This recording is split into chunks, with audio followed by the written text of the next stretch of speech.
Today I want to talk about overcoming the disability.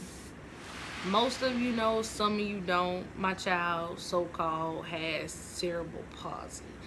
And with that so called disorder, it is entitled to learning disabilities. She doesn't know she has it. I don't tell her that she has it. She thinks she's just as normal and great as everyone else. That's nothing that I want to tell her that she has. Why should I tell her?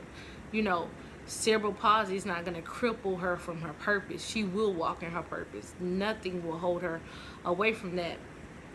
But I receive a lot of messages on asking me my tips on how we overcome it. And so this video is going to give you some information and some things on how we overcome it. I do have to disclaim something. I am not a trained medical professional. Okay, I am in school for nursing, but I'm not a trained medical professional on behavior issues and stuff like that. This is just me as a parent. And my child's been dealing with this for 4 years now. Now, just to give you some background information, the condition she so-called suffers from is cerebral palsy. Cerebral palsy affects the movement and the muscular formation in your body. It can be caused from abnormal growth when your baby is in the womb, or it can be caused from a brain injury. In my case, it was caused from brain injury with my daughter.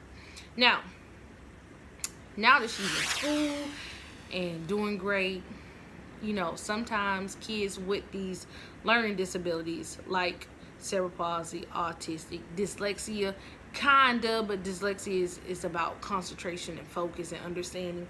It's a little more in-depth, but you can still overcome that thing. But kids with a learning disability, they struggle with understanding, concentration, and just keeping their mind focused. You know what I'm saying? That's why they want to put them on this medication. No medication here. She will be fine without medication. But they struggle with speaking. They struggle with emotions, so-called. Like, they don't know how to conjugate their emotion. Like, you can't tell whether they're happy or sad. They just chilling. So each kid is different. My kid is different from your kid. But this video is just some tips on how, we overcome that thing. You know what I'm saying? So our first thing we're going to talk about today is what I do is declarations. As a Christian mother, I constantly make daily declarations over my child. I declare that she will be great in everything that she does. She will be healthy, I bind the enemy's plan over her life. I bind distractions. I just constantly command her day for her, And, we pray. I teach her to pray and do the same thing. But as a mother, that's just what I do. I speak life into my child. It's so critical to speak life into your child. That's why we have to watch our language and watch the things that we say in front of our children, because they are learning from us. We are their biggest example as a person, as parents. So I watch what I say to her. No matter how mad she gets me, like, I will never curse at her, because I'm not speaking death into something that I birthed. I love her too much to do that. So I constantly speak life into her. And you have to speak life into your children. As a parent, you're your child's biggest motivational speaker. So you always want to perk them up, you know what I'm saying? You always want to give them confidence, because they need that confidence, you know what I'm saying? Sometimes they can see that other kids is doing different things and how they're doing it. So they need to be confident in what they're doing so they won't look at it different.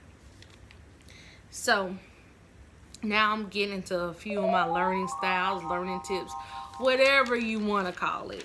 Now, I am going to say this. Kids who are a little special in the learning department,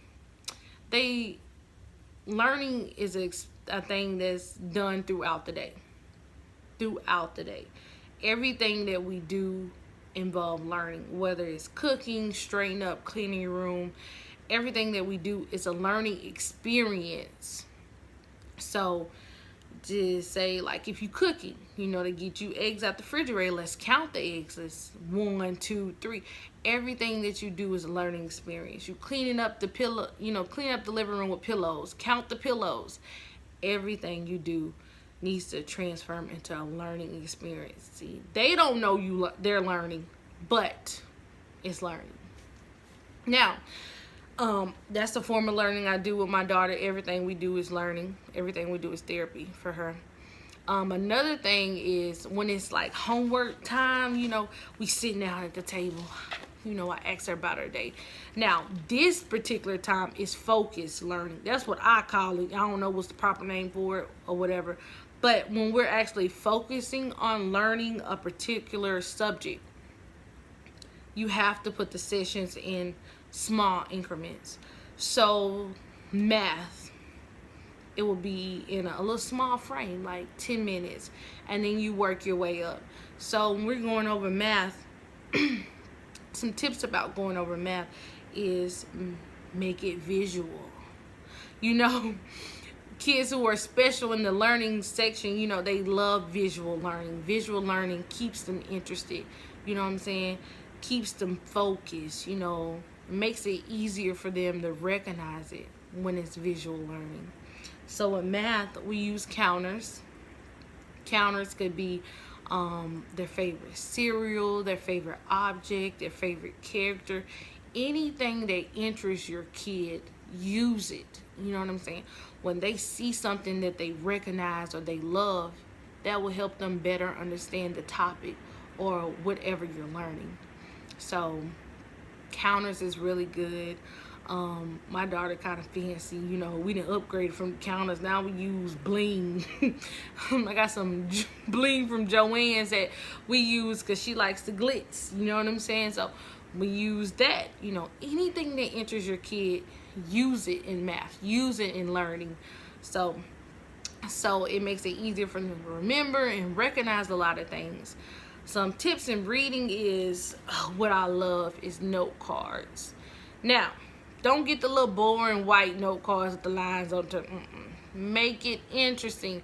That's a big thing with kids who are special in the learning department. Make it interesting. So the note cards need to be their favorite color. Now, me personally, I wouldn't use multicolor note cards with different things, is because that's like too much, you know what I'm saying? With kids who are special in the learning area, you don't want to do too much. You just want to keep it interesting. That's it, you know what I'm saying? So with Anaya, we use yellow note. Well, take that back, she don't like yellow no more. She wants pink note cards. So we use pink note cards in our reading activities. And now that she's in the 1st grade, reading is different. So, say for instance, just to give you an example, we have a passage.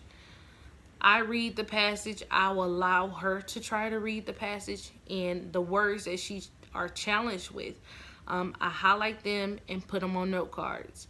Now, that first day, like the first and the second day, we go over the words to make sure she masters the words.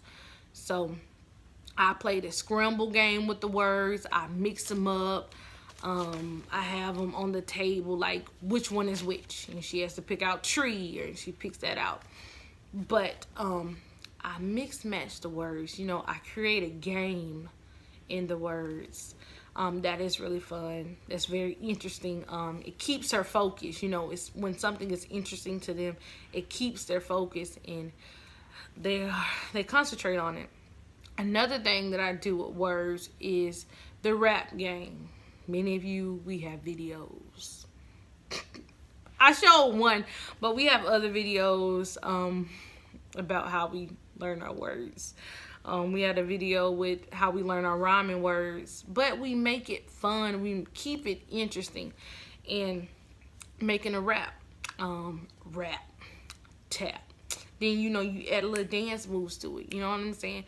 You make it interesting, and when you're making it interesting for your kids are learning those words, and the rap makes them remember it. You know what I'm saying? Makes them remember how a word sounds, remember where the word is at. So that helps with reading and everything. Like, we were stuck on tree for a minute. Like, she couldn't get tree when she was in kindergarten. But now, if she see like tree anywhere, like I had a little palm tree in my car, and she's like, tree, tree, tree, tree. Like, it makes them recognize it anywhere. And it just makes it fun. You know what I'm saying? So you have to keep learning fun. And another important thing I want to talk about is patience. I know I struggle with patience with my daughter, because it made me frustrated that she wasn't getting it. So it made me frustrated. But I had to sit down. I had to pull myself to the side and say, she's not getting it because she doesn't understand it. So I can't be frustrated at something that she doesn't understand. So when you're about to do the homework and when you're about to do different learning sections, like, just take a deep breath and clear your mind and concentrate on your child. Don't become frustrated because they don't get it. Don't become frustrated. You have to make them get it. Take your time with your kid. That's why it's a good thing to keep it in sessions, 10-minute sessions. Now we're at 20-minute sessions, so her concentration has gotten so much better. And I'm telling you, you do these little simple tips and things that I talk about in this video, you will see progress, but it is going to take time. And you have to be constant at the different little learning things that you do. You have to be constant. Don't start and stop. You have to be consistent with this thing, okay? Because when you consistent with it, you see growth. You can't just plant a seed and not expect to give it water. It's not going to grow. You have to water that seed every day. You know, our children are our seed, and we have to water them every day. We have to speak into them life. We have to take our time and focus and allow them to, concentrate. Take our time. Be patient with our kids.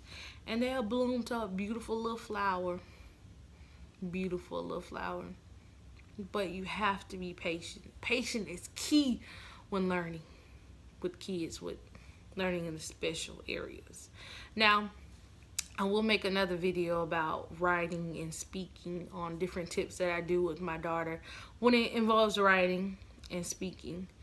But that's going to be another day. I hope y'all enjoyed this video. I hope y'all took some notes and got some tips about on this video, because our kids are great. They are the future. And love on them. That's the best thing to do. It's just to love them and be patient with them. Until next time, deuces.